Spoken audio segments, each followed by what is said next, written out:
अब लग रहा है कि मुझे आत्महत्या कर लेना चाहिए, क्योंकि मेरे पास अब समय ही नहीं है। मैं हेमंत सोरेन को बचपन से जानती हूँ, उनको मेरे सामने बुलाइए, वो मुझे पहचानते हैं। अरे मैं मांग नहीं रही हूँ भीख, मेरा जो मैरिड है उस पे हम लोग बच्चों को कल्याण करें ना। तमाम वो छात्र हैं जो सिर्फ छात्र नहीं है, उनके ऊपर जिम्मेदारियां भी है और उन जिम्मेदारियों के साथ नौकरी और अपने खर्चे निकालने के लिए काम करते हुए तैयारी कर रहे हैं और उम्मीद में बैठे हुए हैं कि एक दिन जो हम करना चाहते हैं वो शायद कर पाएंगे। जो जयपाल सिंह मुंडा है वो मेरे नाना थे, उनका जो घर डकरा में है, मैं उन्हीं की वंशज हूँ। मेरा दुर्भाग्य है कि मैं उनकी नाती होके मुझे आज इस आंदोलन में दौड़ना पड़ रहा है, जो पूरे झारखंड के लिए, पूरे आदिवासी समाज के लिए मेरे नाना ने इतना किए। मेरे पास वो टाइम ही नहीं है।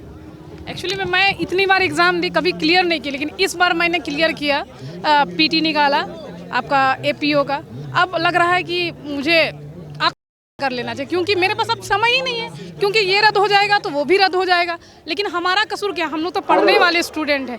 1-1 रुपया जमा करके हमने किताब खरीदा और पढ़ाई किया, और आज लग रहा है कि अब एग्ज़ाम ही रद्द होने वाला है, जबकि इसमें हमारा कोई कसूर नहीं है। हम लोग तो गरीब परिवार से हैं, गरीब परिवार से बिलोंग करते हैं। हम लोग ना घूस दे सकते हैं, ना पैरवी करा सकते हैं।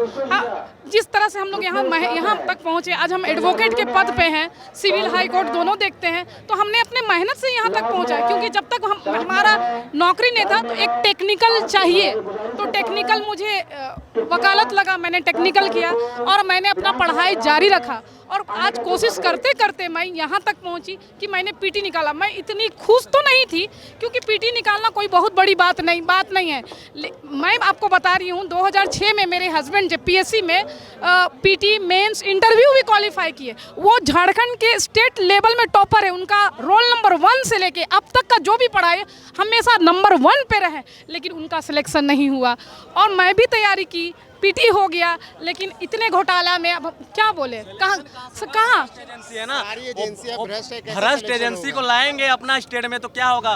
वो तो नहीं, मुख्यमंत्री भी तो हमारा ही आदमी है ना, मुख्यमंत्री भी तो हमारा ही आदमी है, वो तो युवा है ना, तो वो युवा का तो दर्द समझ सकते हैं। और मैं मुख्यमंत्री, मैं पूरे सब तो रहे हैं कि ये बच्चे हमारे बच्चे हैं। नहीं बच्चे हैं, लेकिन मैं तो उनको बचपन से जानती हूँ मैम। मैं हेमंत सोरेन को बचपन से जानती हूँ, क्योंकि मेरे पापा जो भी एक मामूली से ड्राइवर थे, और उन्हें कोई उस्काया तो उन्होंने झारखंड मुक्ति मोर्चा में 90 में वो इलेक्शन लड़े। हमारा पूरा घर बर्बाद हो गया। मैं ट्यूशन करके, योगा करके, कराटे करके यहाँ तक इस मकाम पे पहुँची। उनको मेरे सामने बुलाइए, वो मुझे पहचानते हैं, लेकिन उन्होंने क्या किया। अरे मैं मांग नहीं रही हूँ भीख, मेरा जो मैरिड है उस पर हम लोग बच्चों को कल्याण करें ना, लेकिन वो भी तो खत्म हो गया। आज मुझे दुर्भाग्यवश, मैं आ नहीं रही थी, लेकिन मैं दुर्भाग्यवश यहाँ पे पहला दिन आई हूँ, क्योंकि हमारा कोर्ट में भी प्रोटेक्शन है। मैं वकील जरूर हूँ, लेकिन अभी छात्र हूँ। मैंने एग्ज़ाम लिखा है, मैंने एग्ज़ाम क्लिक किया है। मेरा भी सपना है कि मेरे बच्चे अच्छे स्कूल में पढ़े, लेकिन कहाँ से पैसा कहाँ से आएगा, कहाँ से आएगा। मैं सुबह में जाता हूँ, क्लास करवा के आता हूँ, दोपहर में टाइम मिलता है तो मैं 9:30 आ रहा हूँ एवरीडे अटेंड करने। मैं भी बाकी चीज़ कर रहा हूँ, क्योंकि अगर नहीं करूँगी तो दिक्कत होगी। स्टूडेंट हमारे लिए बात करें, हम भी पार्टिसिपेंट हैं।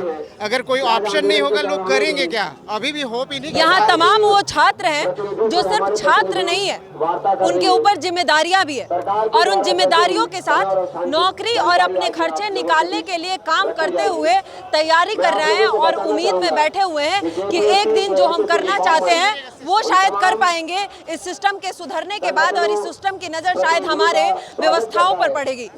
लेकिन दुर्भाग्य ये है कि ये छात्र कह रहे हैं 26 वर्षों में आज तक ऐसा नहीं हुआ, और तब जाकर इस आक्रोश के साथ सड़क पर उतरना पड़ा, आंदोलन करना पड़ रहा है। लेकिन क्या पता अभी भी ये आवाज़ पहुंचेगी या नहीं पहुंचेगी। वार्तालाप के लिए बार बार सरकार की तरफ से कहा जा रहा है कि हम तैयार हैं, लेकिन अब तक हुआ नहीं। तो आखिर कब होगा, कैसे होगा, इसका इंतजार इन तमाम छात्रों को भी है। और एक बात कहूंगी, ये जो जयपाल सिंह स्टेडियम आप देख रहे हैं, आपको लगेगा कि मैडम झूठ बोल रही, लेकिन आप पता कर लीजिए, ये जयपाल सिंह स्टेडियम मेरा नाना का है।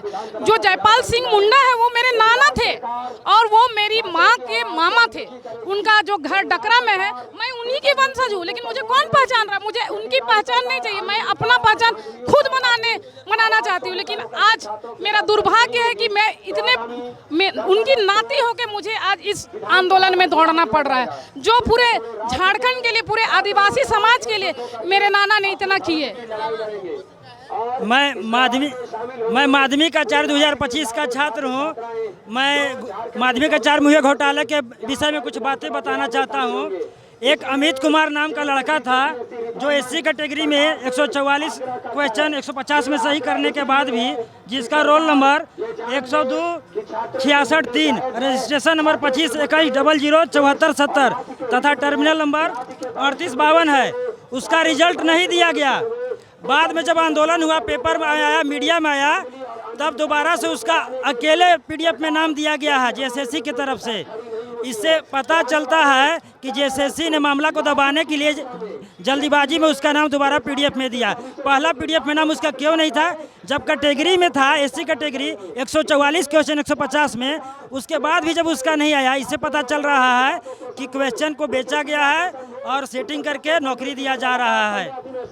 अब हर छात्र के पास अपनी समस्याएं हैं, हर छात्र के पास करप्शन का एक हिस्सा, एक टुकड़ा है कहानी के रूप में सुनाने के लिए। लेकिन क्या ये कहानी उन छात्रों के जिनका भविष्य बर्बाद कर रहा है, वो कहानी बदलेगा? और कब बदलेगा, ये अपने आप में एक बहुत बड़ा सवाल है और चिंता का विषय है।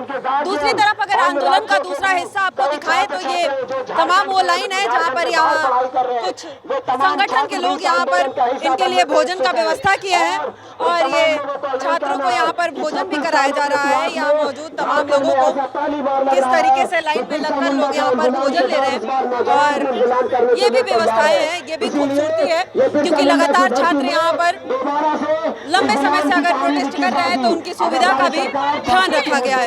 इनके बारे में बोलिए, वो मेरे नाना है। हाँ बोला। ये यहाँ पे हाल है सर, ये किनकी तरफ से है यहाँ पे छात्रों के लिए?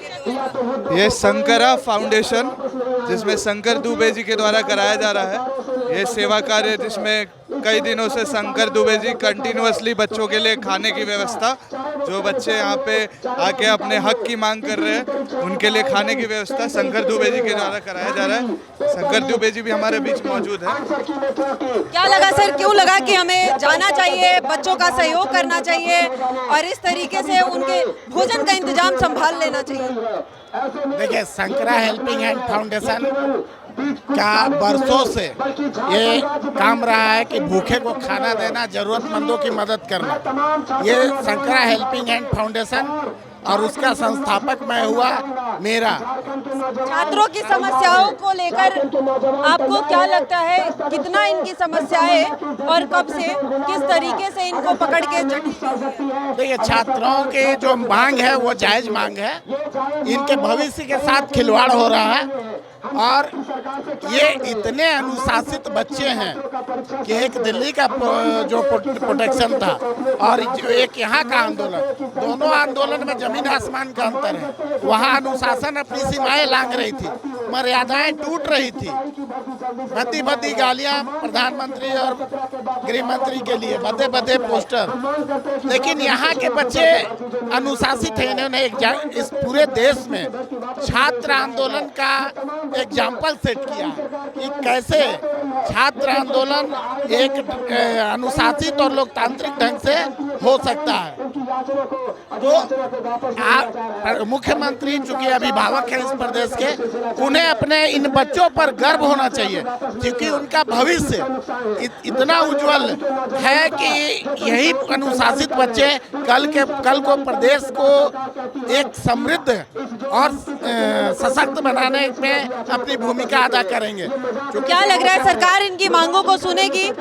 इनकी जो मांग है वो पूरी होगी? देखिए, सुनना चाहिए, सरकार को इनकी मांगे सुनना चाहिए, क्योंकि ये इस प्रदेश के बच्चे हैं। अगर इनकी मांगे सरकार नहीं सुनेगी तो फिर किसकी सुनेगी? तो इनकी मांगे माननी चाहिए। देखिए, हम लोगों का काम है, बच्चे हैं, किसी के बच्चे हैं। कब तक ये आपका सेवा जारी रहेगा अगर ये आंदोलन लंबा चलता है? जब तक ये आंदोलन चलेगा, शंकर दुबे और Shankara helping hand foundation foundation बच्चों के लिए माता रानी के दरबार में बना करके भोजन बच्चों को प्रसाद स्वरूप भोजन कराती रहेगी। चलिए बहुत बहुत धन्यवाद। ये है शायद भारत की खूबसूरती और ये है भारत के लोग जो सबके साथ खड़े होते हैं। और आज ये लगातार अगर लंबे समय से ये प्रदर्शन चल रहा है, 13 दिन से ज़्यादा हो गया, तो अभी भी यहाँ पर व्यवस्थाएं लोग अपनी तरफ से यहाँ पर कर रहे हैं। लेकिन इन व्यवस्थाएं से ऊपर शायद यहाँ के छात्रों को ज़रूरत है सिस्टम में बदलाव की, समस्याओं के समाधान की। आखिर वो कब होगी उस पर हमारी नज़र रहेगी। हम आपको हर अपडेट देंगे। अभी फ़िलहाल इस रिपोर्ट के लिए बहुत बहुत धन्यवाद। देखते रहिए पॉलिटिकल अड्डा।